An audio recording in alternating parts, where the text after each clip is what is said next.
Welcome back to Friday Night Arcade. This week I'm taking a look at one of my earliest adventure gaming memories, Shadowgate for the Nintendo Entertainment System.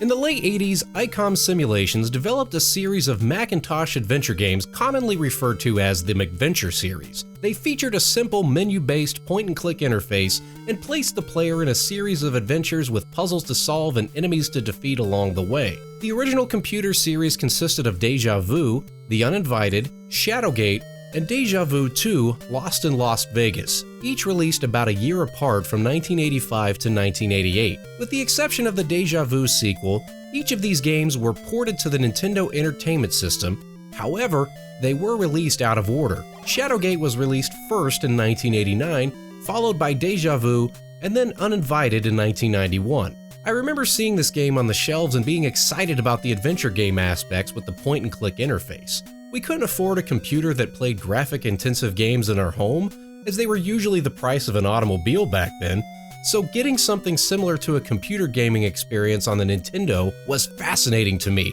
and it was one of the first games that I remember buying with my own allowance money.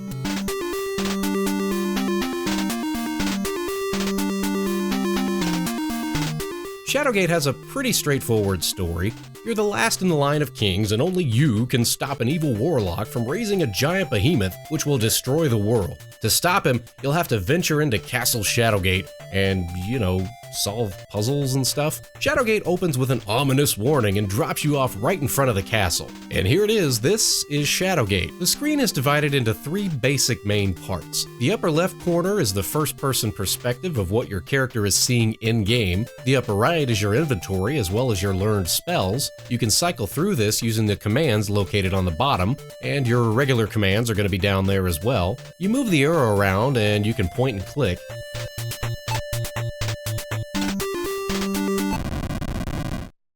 The commands are pretty straightforward. To move around, you either use the little nav screen on the lower left, or just click on the door you want to go through on the view screen. The navigation screen comes in handy because it basically gives you an indication of where all your exits are in the room, which may not always be apparent if the graphics are a little garbled. And there's usually a door behind your character that you can't technically see on the main screen. You start off out in front of the castle and it's tempting to go tearing through the front door ready to defeat the evil warlock. You walk through and a creepy set of eyes greets you with an ominous warning of certain death ahead. Then you attempt to proceed and you get a locked door. But wait, nope, another locked door. That's right, both of the doors in this first room are locked. You can look around, but the game just taunts you that you seem to be wasting your time, which it does often. The only items you can interact with are these torches on the wall and the rug on the floor. You can set the rug on fire. In fact, when in doubt in this game, just torch the rugs. You'll usually find something. But nothing really happens in this first room. It's a little cryptic, and to the uninitiated, it can leave you scratching your head and possibly even be a deal breaker. If you go back outside, the game warns of wolves off in the distance, and that's basically the developer's way of telling you the path lies forward, not backward. Also, I mentioned those torches, and that's important because they basically act like a timer on how long it takes you to solve all the puzzles and eventually beat the game. You have to keep at least one lit torch in your inventory so you can see where you're going. When the torch starts to die off, you need to light another one ASAP. The music even changes to this creepy tune, and that's your cue that something's about to happen.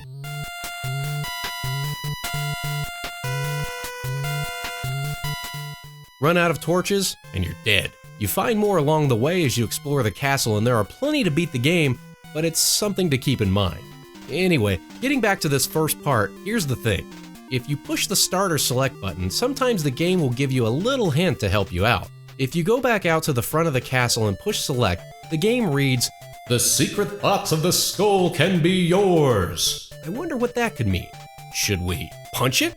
Nothing happened. What if we open it?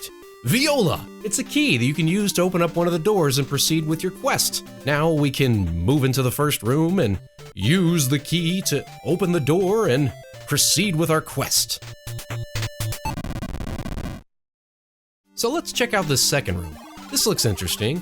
A couple of torches, we can definitely take those. Okay, there's a stone on the wall. That looks a little different. Can we open that? Hey, cool, a secret passage. All right. And there's a book sitting there on this ledge. Can we take it? Nope. When you remove the book from its pedestal, the floor collapses and you fall to your death. The Grim Reaper himself even makes an appearance to claim your soul. It's a sad thing that your adventures have ended here. It sure is. So that's basically what this game is all about. Trial and error, solve problems, and see what happens. The cool thing is that you can save your game. Save early, save often, kids. This was one of the first games that I recall owning that actually had save functionality built into it, and I was always fascinated by that concept. The game's quest was so long and so epic that you may have to actually save it and come back to play it another time. Really though, it's because you're probably gonna die a lot trying to guess and check your way through the puzzles. So that's basically what this game is, just pointing and clicking your way through Castle Shadowgate, solving puzzles, and along the way you'll encounter trolls, wraiths, gargoyles, cyclops, mutant dogs, skeletons, werewolves, dragons, giant snakes, and whatever this thing is. The graphics may be a little simplistic, but I felt like the 3D environments were created well, and combined with the spooky music, gave just the right mood and ambiance for exploring this creepy old castle.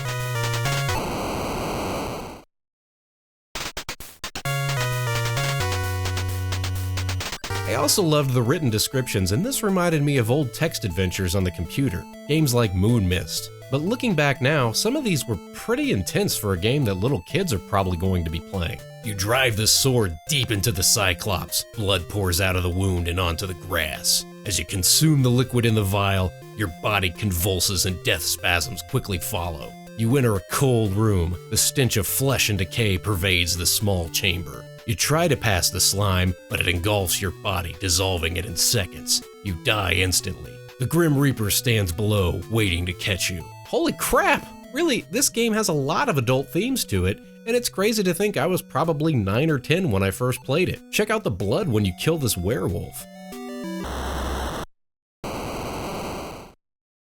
There's also all sorts of red herrings along the way. Doors that you can't quite reach but ultimately go nowhere, booby traps, and treasures you can't actually collect. There's just the right amount to keep you guessing without being too frustrating.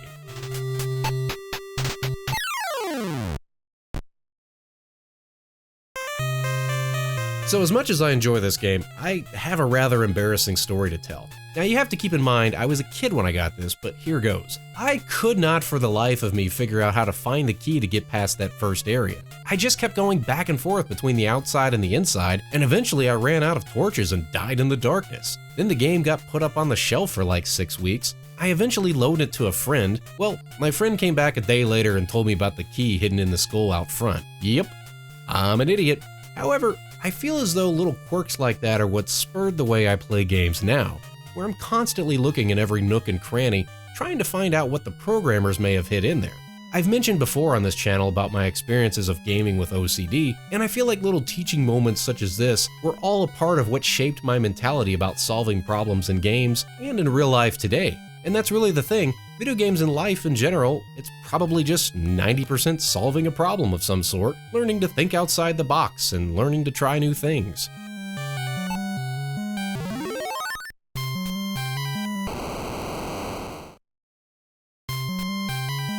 As for whether or not this game is worth playing today, for me personally, I'd say yes. It's a point-and-click PC adventure game experience right on your NES console.